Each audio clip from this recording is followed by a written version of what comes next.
আমি আজকে আপনাদেরকে একটা কথা বলি, ভাড়াটিয়া লোক কিন্তু কখনো তার নিজের খারাপ চাইবে না। এ কোনো একটা বড় সংগঠনকে দিয়ে তার নিজের স্বার্থ উদ্ধার করার জন্য চেষ্টা করবে।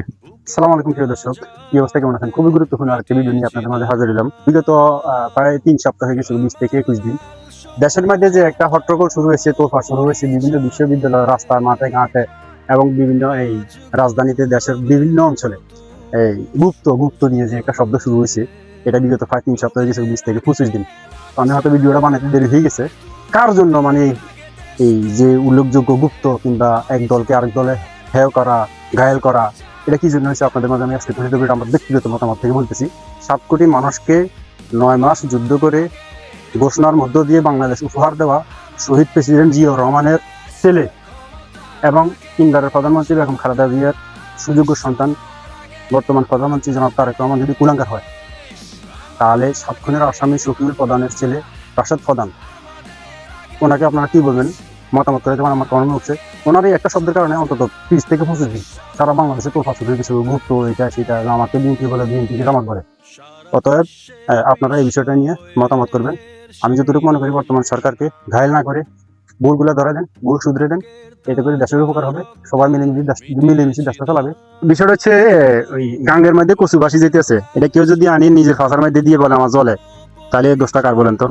এই যে সারা বাংলাদেশের মধ্যে এই যে একটা অরাজকতা শুরু হয়েছে, গুপ্ত, একজনকে আরেকজনে গুপ্ত বলে, কেউ বলে লন্ডনে গুপ্ত, কেউ বলে 17 বছর গুপ্ত ছিল, হ্যাঁ 5 তারিখের আত্মপ্রকাশ পাইছি। তো আসলে উভয় মিলি কিন্তু আন্দোলন সংগ্রাম করছিল, দুটো সংগঠন মিলিয়ে কিন্তু আন্দোলন সংগ্রাম করছিল, বিএনপি এবং জামাত। যারা বিএনপি জামাতকে একসাথে গালিগালাজ করতো, এখন তারা কিন্তু আপনাদের এই যে দুমুখী সমালোচনার কারণে তারা কিন্তু ফার পাইতে দিতেছে। তারা কিন্তু এখনো বুক ফুলি চলাফেরা করে, এখনো গ্রামগঞ্জে ছান্দাবাজি টেন্ডারবাজি বিভিন্ন চুরি বাটফারির সাথে এখনো তারা লেয়াজু আছে। বাট সবাই না, আমি এটা সবার কথা বলছি না।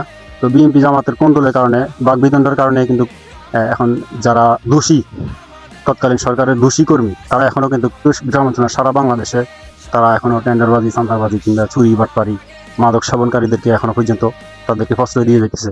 দুইটা সংগঠন বাংলাদেশে এখন আছেন, দল বিরোধী দল, উভয় মিলিয়ে আমার একসাথে মিলেমিশে কাজ করলে আগের যে মানে অগোছালো যে কর্মীগুলো ছিল আগের সরকারের, তারাও ঠিক হয়ে যাবে আশা করি। আমার মনে হয় তাদের অগোছালো কথাবার্তা, বিশৃঙ্খল কথাবার্তা কিন্তু এখনো চলতেছে, হয়তো অনলাইনে কিংবা সরাসরিও চলতেছে মাঝে মাঝে কোনো কোনো জায়গায়।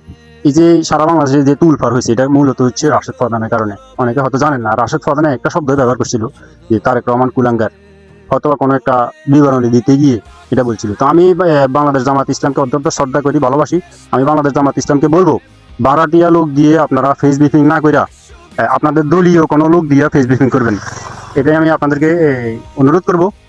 রাশেদ প্রধান হচ্ছে ভাড়াটিয়া, তাদেরও একটা ব্যক্তিগত সংগঠন আছে। তার বাবার 7 খুনের আসামি শফিউল প্রধানের ছেলে রাশেদ প্রধান, তার বাবার একটা সংগঠন আছে, তার ওই দলের প্রধান হচ্ছে রাশেদ প্রধান। তো বাংলাদেশ জামাত ইসলামের 11 দলীয় জোট, তো তার মধ্যে তারও একটা জোট একসাথে হয়েছে। আমি আজকে আপনাদেরকে একটা কথা বলি, ভাড়াটিয়া লোক কিন্তু কখনো তার নিজের খারাপ চাইবে না। এই কোনো একটা বড় সংগঠনকে দিয়ে তার নিজের স্বার্থ উদ্ধার করার জন্য চেষ্টা করবে। অতএব আপনারা নিজ দলীয়, নিজ কর্মী, নিজ দলের কাউকে দিয়ে মানে ফেস ব্রিফিং করবেন, তখন কথাবার্তা উল্টা আসবে না। অতএব ভাড়াটিয়া লোক দিয়ে কথা বলে আপনাদের দলের বদনামি হবে। এটা আমি উভয় সংগঠনকে বলবো, বিএনপি এবং জামাত। আসসালামু আলাইকুম রহমতুল্লাহ।